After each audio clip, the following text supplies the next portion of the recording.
Hello everyone, this is Jonathan Little for PokerNews.com, and today I'm reviewing a hand that I played in a recent European Poker Tour main event. Blinds are 600, 1200, so we are somewhat shallow here. I have 50 big blinds. The big blind player has only 31 big blinds. We pick up King Queen offsuit on the button, and certainly I'm going to be raising this. It's a great hand, no reason not to raise it. So I'm going to be making it roughly 2 point something big blinds. I make it 2,500. I could make it larger. If I was playing today, I actually would make it larger because I think a lot of players are defending their big blinds reasonably well, whereas in the past, people were folding the big blind way too often. You typically want to min raise versus players who do not defend their big blind well. And if you were to take a random European kid and ask me if he's going to defend his blind with a wide range, I would tell you yes. So those are the players you want to be raising larger against, because whenever you're raising a little bit larger, your opponent can no longer justify defending with all sorts of trash because he's getting worse pot odds. So anyway, I would be raising a little bit larger today. I make it 2,500 big blind calls, as I fully expect him to do. Flop comes Queen 6-3, which is great. I have almost the nuts. He checks, and I bet 3,000.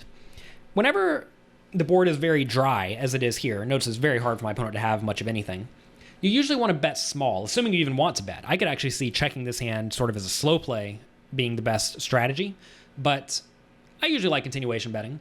So on these dry boards, you want to bet small, and usually a small bet is roughly 40% of the pot, or maybe even a little bit less. And what this does is it puts your opponent in a pretty nasty spot, where if he has a hand like Jack 10, for example, he could easily be getting almost the right price to call and stick around, especially if it's going to go check on the turn, and he can then bluff me on the river sometimes off of ace high or king high. So I like this bet size a lot. It puts your opponent in a rough spot, and it also allows you to bluff very cheaply. Notice if I was bluffing here, it would be a cheap bluff, and it would work a reasonable amount of the time, usually when your opponent has nothing. My opponent does call, though, so we're putting him on a range of probably ace high and better. Notice he probably shouldn't have too many sixes or threes, though, but we do think he's going to defend pretty wide, so maybe he could have those hands.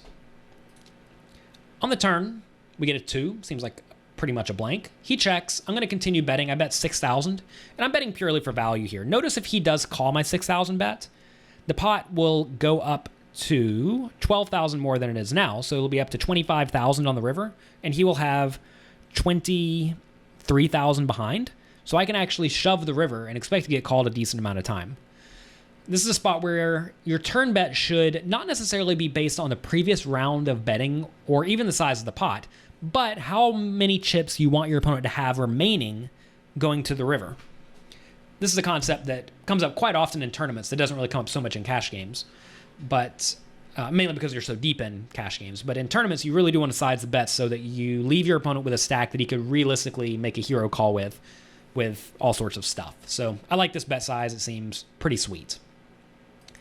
To my surprise, my opponent goes all in. Okay, so whenever he goes all in, what is a typical all-in range in this scenario? Well, he could easily have the quote-unquote nut hands of pocket sixes, pocket threes, 6-3, and 3-2. 6-3 and 3-2 are pretty unlikely because they probably need to be suited for him to defend, but maybe defend 6-3 offsuit and 6-2 offsuit.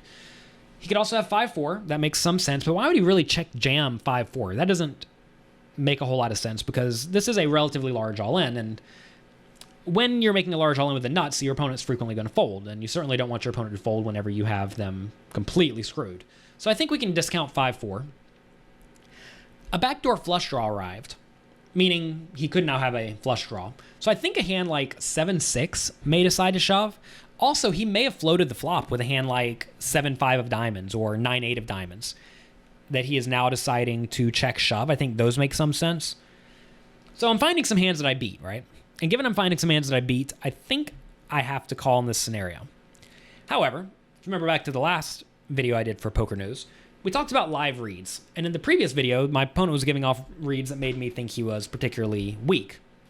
This time, though, my opponent was giving off reads that made me think he was very strong. At least they were blatantly obvious strong tells.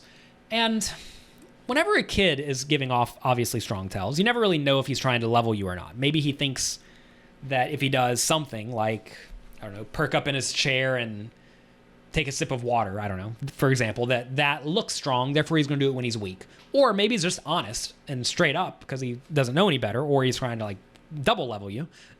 And he thinks, or either he's not thinking at all, and he's just doing these things with a strong hand. And it's hard to know. So this is a spot where I typically ignore the tells because I don't really know what the tells mean. Of course, you can go off default assumptions, but without any real guide to go from, because you haven't seen what this particular player does, you don't want to put too much merit in the tells. So in this spot, I think I need to call off versus most European kids. But if I thought this player was particularly strong, I do think this becomes a very easy fold. So sure enough, he does have 3-2 suited, and he got me. So a little bit unlucky on the turn there, but I did pay him off for the maximum. And you certainly don't want to be paying your opponent off for the maximum. If I had a better read on my opponent, I think I could have conceivably gotten away from this spot. But I didn't, and we got crushed. So not ideal. Let me know what you guys think about live tells in the chat box or in the comment box. That would be a fun thing to discuss. And thank you very much for watching. I appreciate it. Let the people at Poker News know if you like these videos. And be sure to check back next week for another one. Thanks a lot, and I'll talk to you later.